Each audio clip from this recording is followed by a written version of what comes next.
Hey YouTube, how you guys doing tonight? Kevin here coming at you with another video. Working on Robert's bike yet again. And well, let's just recap where we left off. We got the airbox on. The oil reservoir is on.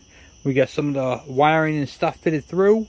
And we're basically just going to keep going and puzzle piecing this bike together. This is the inner fender. We have to put the inner fender and the outer fender on. And those obviously go right here. We got to also start getting this back wheel ripped off and the chain sprockets. Now this bike right here is missing a couple of studs, so we're going to have to locate some bolts for that. And other than that, guys, oh, and we got to get these off right here. I want to get these 4 screws off, and not at this time, but next time I'm going to go ahead and re-tap them all and make sure that they're nice and good so I can screw them in, because these are all tight and they should be loose. Okay, so let me get you guys in the stand, but before I do, please take a moment, hit that subscribe button and the bell icon so when I post a video, you guys get it. Alright, let's get crack-a-lackin'. I want you guys to imagine that this is a junk bike. It is not a junk bike by any stretch of the means. But I want you guys to picture this is a bike that you would pick up off of, say, Craigslist or Marketplace. And the bike is stripped down to bare frame like this, and all the parts and pieces are missing. And it came with a milk crate full of parts. Okay, that is basically the angle that I'm going at. Alright, trying to put this thing back together. Robert has already done a lot of his research and homework and ordered many of the missing parts. My job is to take those parts that he had ordered and make them all come together as a puzzle. Alright, so one of the things we're doing is literally re-piecing this bike back together. This bike right here could have had parts taken off of it, sold. They probably decided they weren't going to do anything with the bike. You know, it was, you know, it's going to need too much work, so they sold a lot of the parts, blah, blah, blah. And then Robert buys the bike. I want to put that 400 back together, back to glory, sends it up to me, and then him and I are working hand in hand to get the parts and pieces that this bike needs. So, I just want you to give you guys a little idea of the angle that I'm going at. The bike is not junk, it's a great bike. But I want you guys to picture this as a bike that you would see on Marketplace. You know, do I really want to get into a bike like that? Well, now you get to see firsthand what the kind of things are involved and how they go together and what you have to do, because you know, when you look at a piece like this, does it go up in the back up here like so? You know, that looks like it could kind of work. Alright, well now I see these 2 mounting holes. Maybe I got it backwards. Maybe it goes as a bottom part of the fender up in there like so. You see what I'm saying? But it doesn't go like that. I'm going to show you how it goes, but it doesn't go like that. You can see the exhaust cut out here. So I'm going to show you guys how it goes, but I want you guys to see how I'm puzzle piecing this thing back together. So I had put, on the last video, I had put the exhaust hanging on here with 1 bolt. We're going to go ahead and rip that off, just because I can tell you right now it's going to be in the way. So we pull that off. I'm going to put this. This is not the bolt for it. This is a bolt that I included, but I'm using that as a tool, okay, for future holding that up. So right off the bat, I can see that there's a hole here and a hole here. I flip them around and look, you can see a washer mark. There's washer marks on it. So I know these are 2 bolts that have to go through these 2 parts, and I can see how this is angled right here, till it's curved. So this actually slides up in, and this is the inner fender. And what this guard does, when this tire is slinging mud and dirt, you don't want to get it all over the airbox and oil reservoir. This right here shields that, and you can see how it's all sandblasted. I mean, this thing is rough, but you can see where all the dirt and stuff had hit in it. I mean, you can see all the texture in it. This has literally been sandblasted by the rear tire kicking the dirt up. This also protects the electrical as well. So we're going to slide this up and in.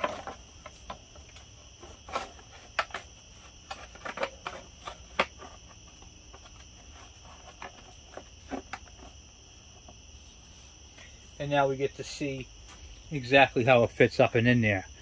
Let's see, I'll show you. See right there how it fits up and in there. And then that exhaust comes right through that hole on the side, right there. And then peekaboo, and then we can go from there. So now I got to find 2 bolts there. I can bolt that in. All right, so I just go looking through my bolt pile, and I found a couple of bolts with some washers on them. So we're going to go ahead and get these installed.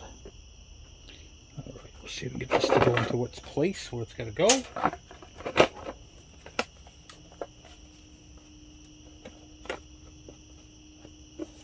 This can be a pain in the neck, so just be patient with it. And you're just going to try to sit it in there, you know.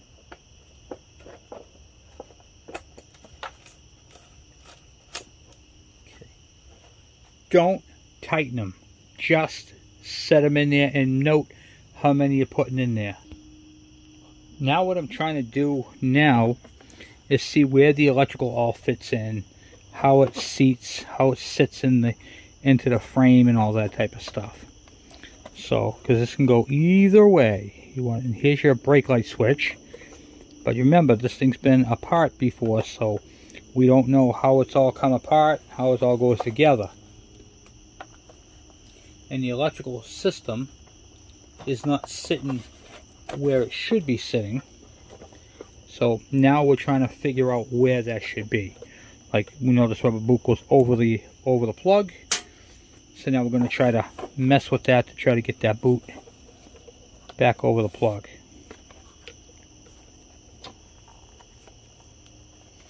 And that's important to do.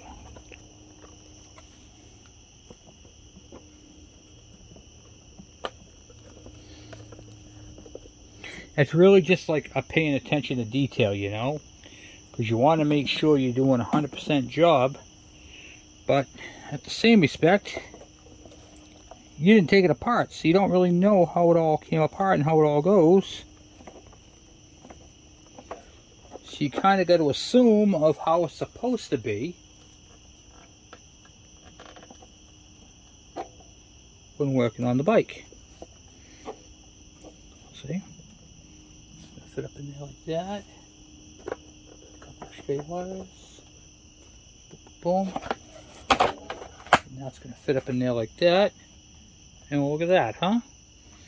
And then your bolt goes down the bottom here.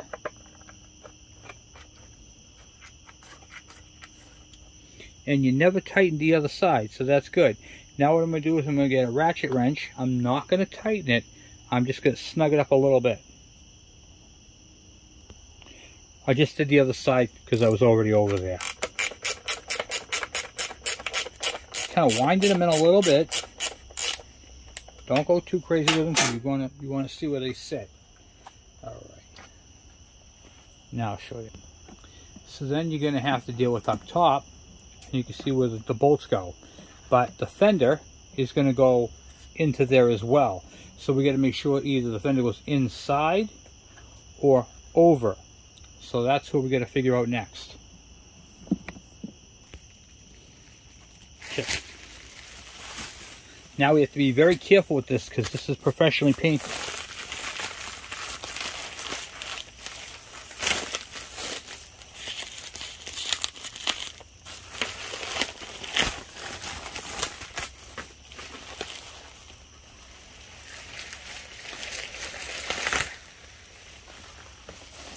And this is the real deal. This is metal.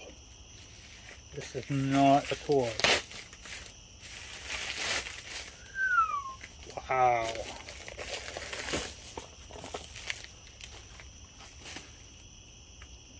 Look at that, guys, huh? Stunning. We have 2 threaded holes here. This is actually going to fit up and in. And go underneath the whole thing. Alright, let me just take a peek here.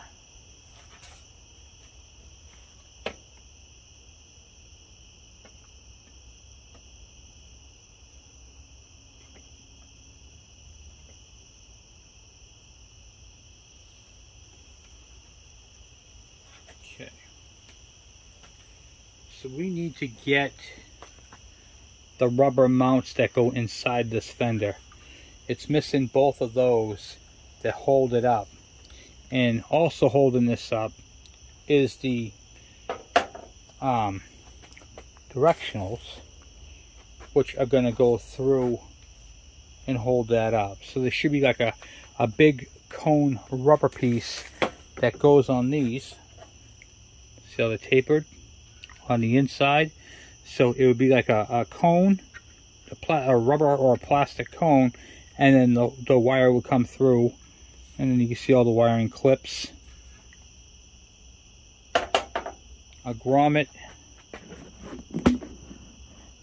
There's going to be a grommet here, and then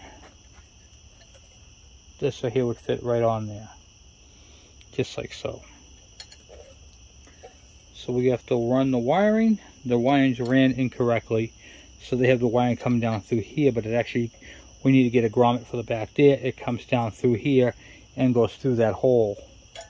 That's what this metal tab is right here. It's brand new. So the wiring runs in, the tab goes over it, and that's what holds it. So we need to get some grommets and some hardware stuff. So I'm going to have to work on that part of it and get the cones. So I'll give Robert a call tomorrow and find out what's going on with that, and see if we can go ahead and get those pieces for that. And then after we get the hardware for the rear fender, we can go ahead and attach that. But that's not going to stop us tonight. So let's get the let's get that put back into the covering. We at least got that part done. I can see how it goes, and I'm happy with that. So these are back up here. Okay, so those are all set. Now let's go ahead. I'm gonna go tighten up those two bolts, because I can see how that new fender actually fits under it. The bolts go through the top and into the fender. Alright, so that's how that goes. Alright, so I tightened up, I aligned the top two holes, I tightened up the 10mm on this side and on that side, and those are all set. Now what we're going to do is, while the fender's off, we're going to take advantage of having this much extra space. And we got to get the chain off. The chain and sprockets are bad, and this tire is all dry rotted and cracked, and Robert has supplied us with a new one. So a couple things that we're going to do while this is up in the air. I'll show you what we're going to do.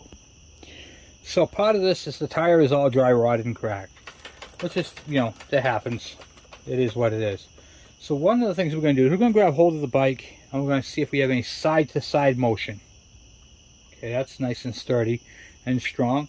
We're going to go ahead and check the spokes and make sure that they are not broken, that they are all here.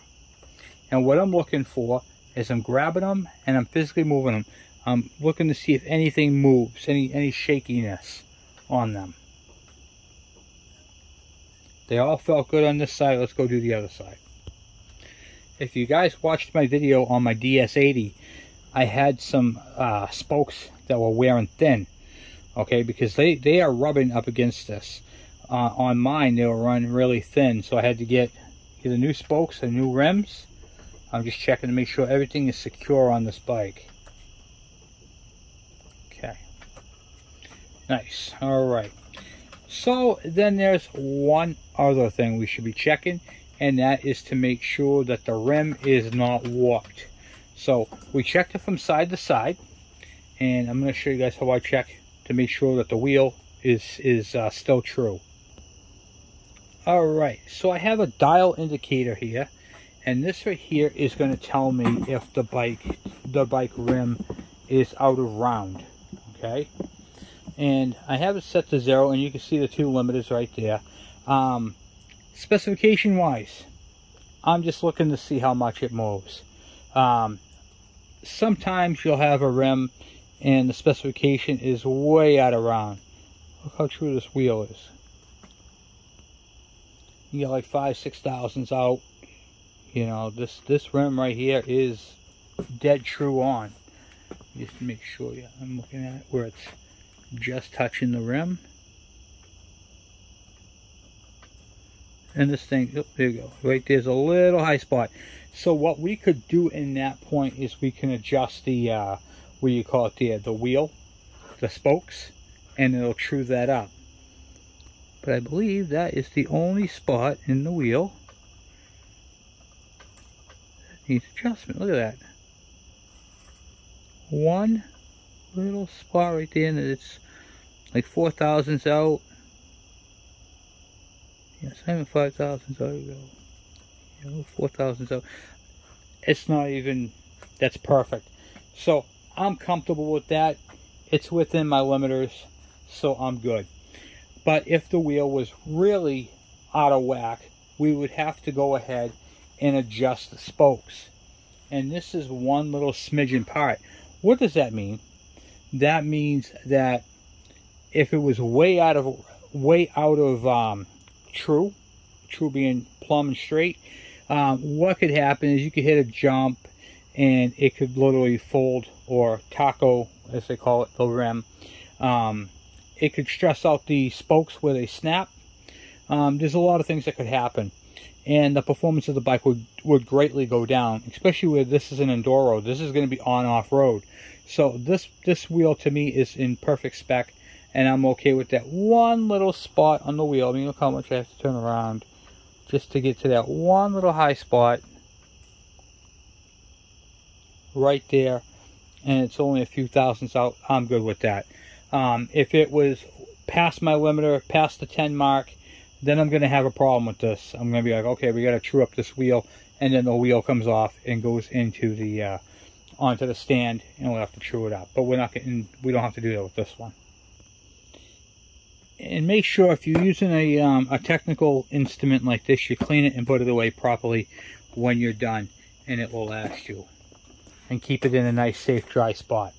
Okay, so now that we went over the wheel, this wheel is okay for the road.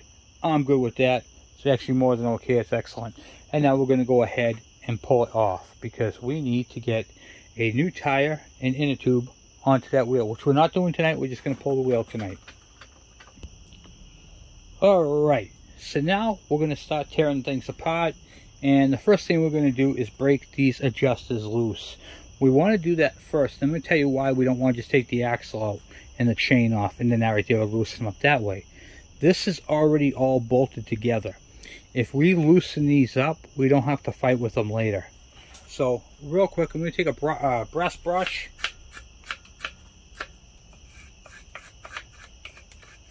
I'm just going to clean up the threads a tad, because those haven't been off in years and they got some dirt and crap on them. Crap is my technical term for tonight. Then give them a little shot of PB,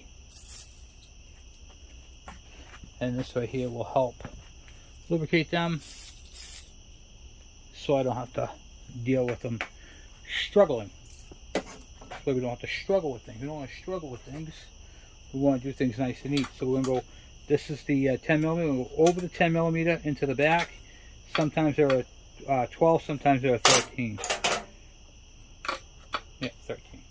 Okay.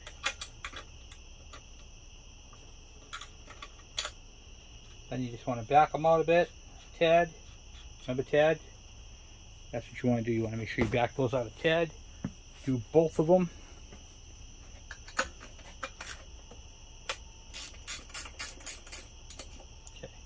This whole thing is turning, so what I'm going to do is I'm going to put a 10 millimeter on here and see if I can break that free, because I want to make sure everything moves the way it should.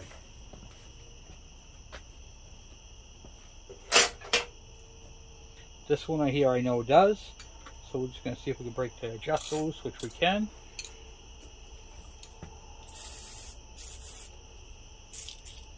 Okay. That, and I can undo that one by hand. I'm good with that. It's very important that you do this. See what I'm doing this? I'm just trying to adjust these by hand. So if you can turn them by hand, you're good, and you should be able to turn the nut as well by hand, where this side over here is not. So let's see if we can't free it up. This one I'll blow you up for. This way it's not repetitive. Okay, so spray it down. I could turn the whole thing, but can I turn just the nut? No, I cannot. So, what's on the inside?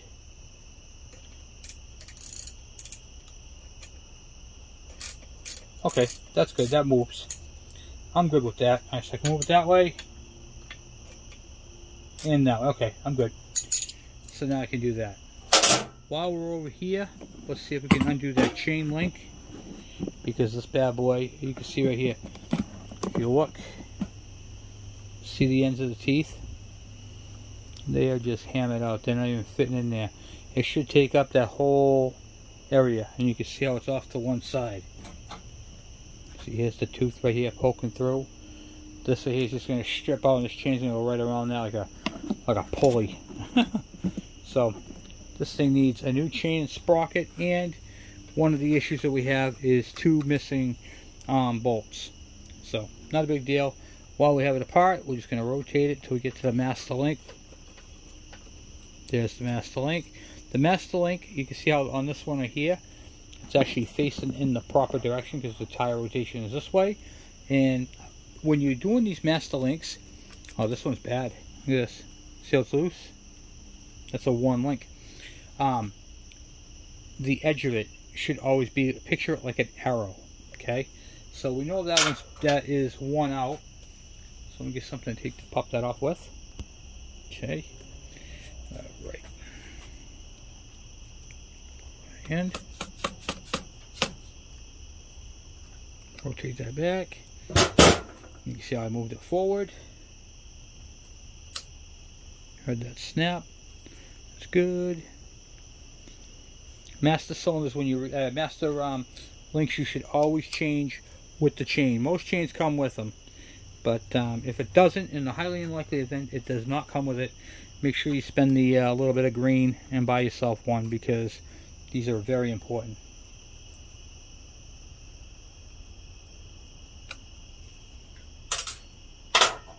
And don't discard your old one. You want to keep that for reference. Make sure you get the right link.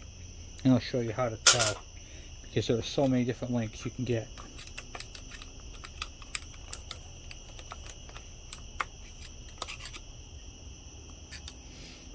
Wow, this thing's just 1 out.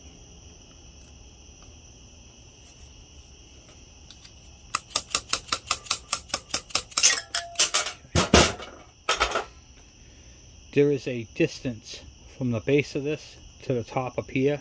Some links are longer, some links are shorter. So you want to keep this to make sure you have a link, because you don't want this thing to go too far through and catch. Or actually it would be this way and rip off your chain guide or anything.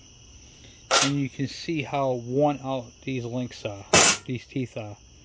This thing is just hammered there. Instead of being this one straight, and then it goes off into that way. So these teeth are all starting to wear thin, and they're starting to bend. So this is bad, complete junk. This chain, I'm throwing this chain away, but not until I get the new one. I always want to make sure that I get the proper chain and the proper sprockets. Too often we're eager to throw these chains away. And the sprockets, you always want to match them up. And another thing too, when you have a 1 out chain, if you guys can see that or not, I can actually push this in, if you can see that or not. And the other thing too, you can see how the flex of the chain is. It's got a lot of flex to it, more than normal. Look at that. Look at the flex on that chain. This chain is just absolute hammered. Let me throw that down here, out of the way. Okay, so let's continue on and removing this back wheel. The back wheel is very intimidating because it's got an adjustment here, it's got a brake stay here, and it's got an adjustment here. This is for your brake or your rear brake adjustment. So we're going to remove that. We're going to get that, what do you call it there, taking right clear off. Always use the brass brush or steel brush, whatever you want to use to clear up the threads. Because if you just go ahead and loosen up that nut, you're going to be grinding all dirt inside of it.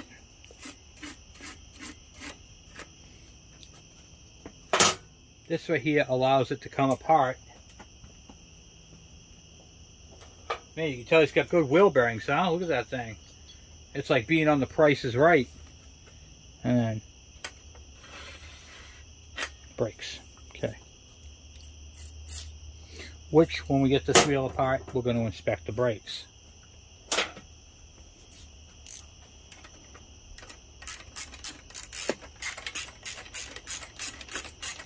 You don't have to take the brake stay off, because you can leave the brakes on there, but I like to take the whole brake right off.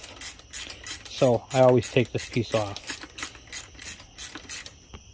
And you should be able to do it by hand when you have no tension on it. Part of helping that part is when you clean it before you take it apart.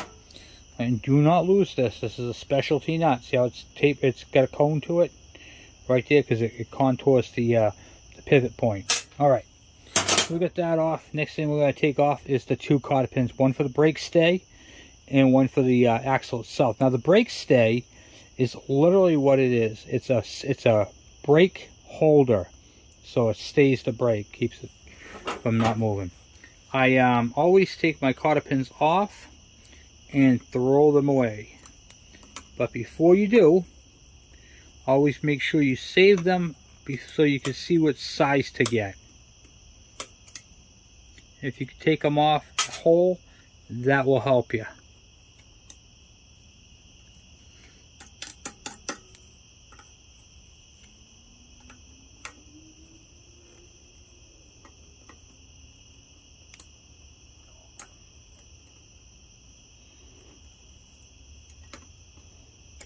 Okay. Alright, so we're going to do the brake stay first.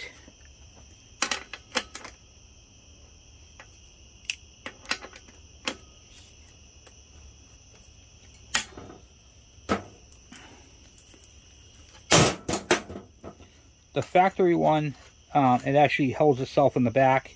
This one right here is an actual bolt, but it came loose, so I'm good. Now when you get it like this, screw it back in so you can tap it out a little bit.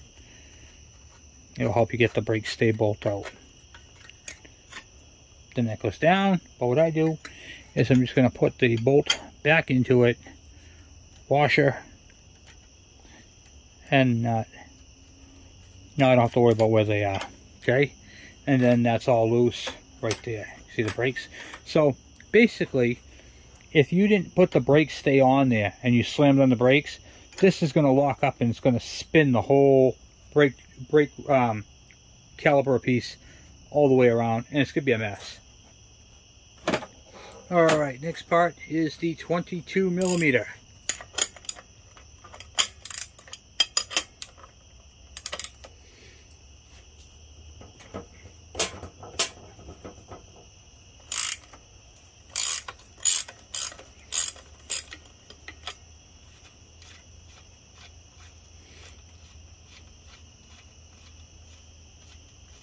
And note the orientation. I'm going to tell you guys something. The other thing you can do too is you can actually pretend to do a YouTube video and, and talk yourself through it. That way you know how you took it apart. That's a big helpful tool right there. So you get your washer and your this is called a castle nut because it looks like the top of a castle, and that's what they call these. So if you're looking for that special kind of nut, that's called a castle nut. Sometimes they strip out. You got to replace them. I'm using a mallet. See if it comes through. Kind of stuck on this side. Okay,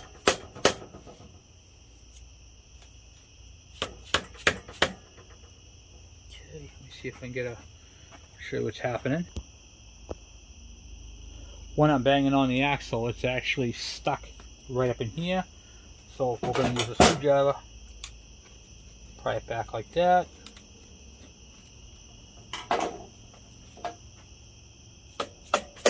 Perfect. That, like so. Okay. Now, I should be able to get that axle out without any technical difficulty. Let's see how I do.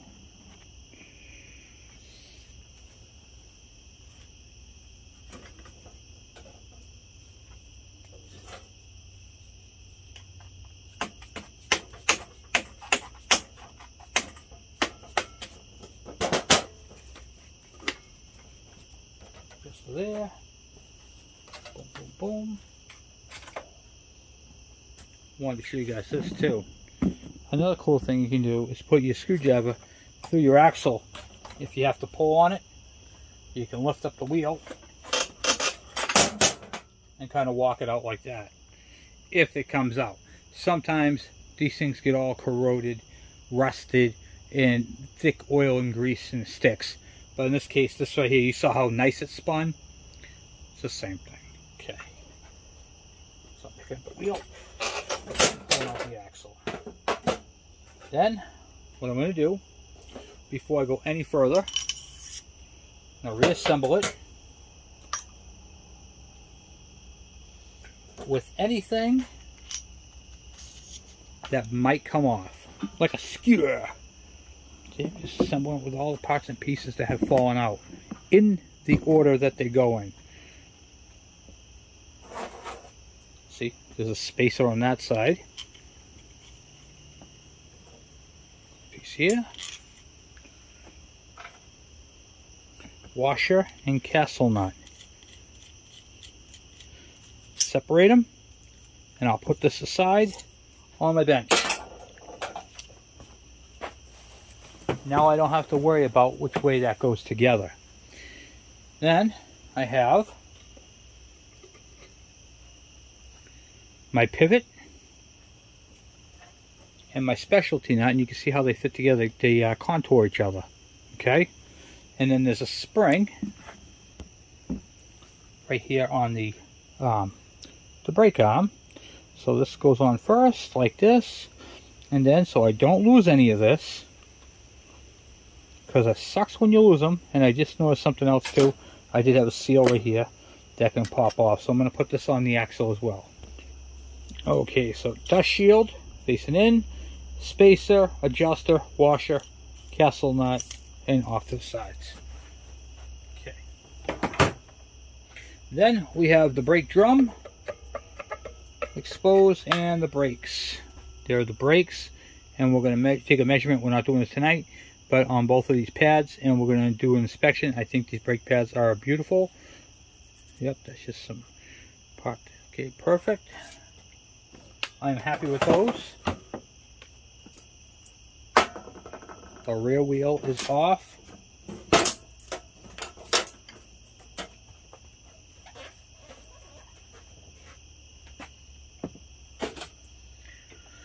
And ready for a tire and tube. So now at the end of the night, when I'm looking to, you know, see what's left for parts and pieces laying around, I got my tools on the bench. I've got 2 cotter pins. Keep those off the side. I got an axle already put back the way it come off, and I got a brake piece. So I really don't need to mark or do anything like that with any of the parts and pieces. One of the things I am going to do, and I'll show you guys a little trick I do just so nothing happens and it's kind of out of my way. This is just something I do so it doesn't catch anything, and it does help. So what I'm going to do is, the brake stay is pretty solid on there, but this is big and floppy. I'm just going to take a zip tie and zip tie them together for now. But when I go to put the bike back together, I will remove the zip tie. This just keeps that from flopping around and catching everything I'm working on. So, alright, cool. Now there's one more thing we're going to do tonight, and I want to see if we can extract those 4 bolts. One of the things I noticed right off the bat is there are specialty washers on these. So we have to make sure we're very careful with these. If you guys can see them, they're just like a special washer that go in back of the, so it goes screw, the grate, and then that washer goes in back of them. Just gonna give them a quick little, see if we can't get them off with a little impact.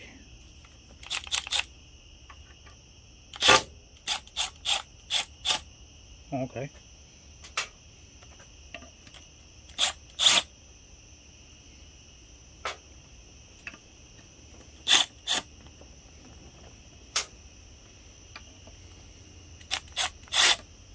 Alright, well, that's impressive. Okay.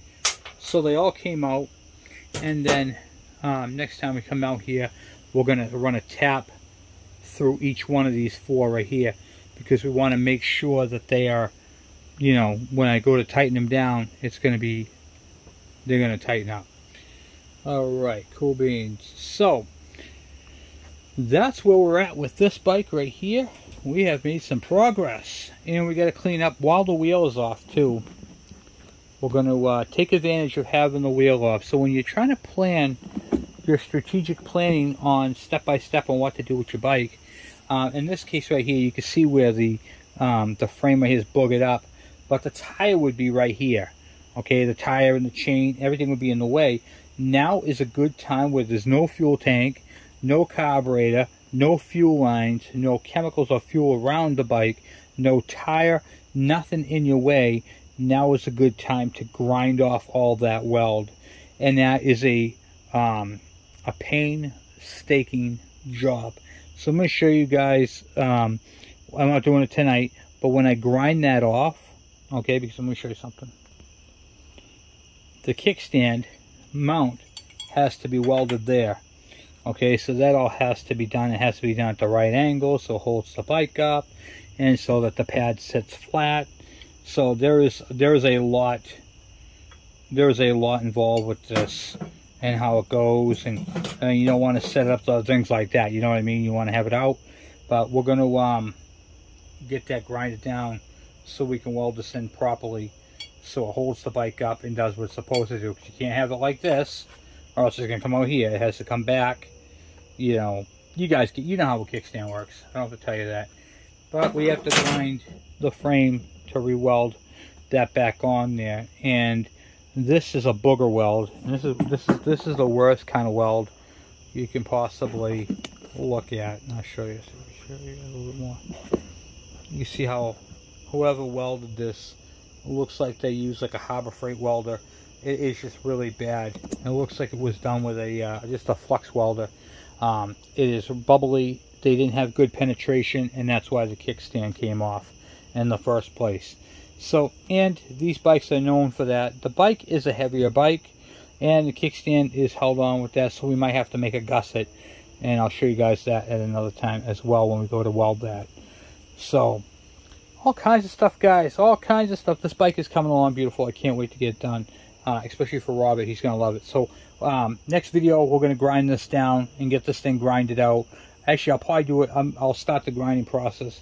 I'll show you guys a little bit, and then I'll keep bringing you back, because that is going to be really, really loud, and I don't want to, you know, ruin your eardrums at home. So that will be the next step for that. I will grind that out, and then we'll get that prepped up, and we're going to weld it before we put the wheel on. So that's another step all in itself. So anyway, guys, I just want to say thank you for watching. Thank you for hanging out with me on this awesome night. It is muggy out, but it is not over the top muggy, you know what I mean? So I just want to say thank you guys once again for hanging out. All your support, all your thumbs up, all your comments, you guys mean a lot to me, and I can't wait to keep working on Robert's bike. We're going to clean it as we go. We have the wheel off, so we're going to take the brass brush, clean up all that in there, kind of wash it off, and then go from there as we go with them. And you can see now is a good spot. You can actually see the exhaust before we go. I'm going to show you guys how the exhaust comes through. It actually comes through the fender, through that plastic fender in that hole right there, and then the exhaust comes out. So we definitely have to get some stuff.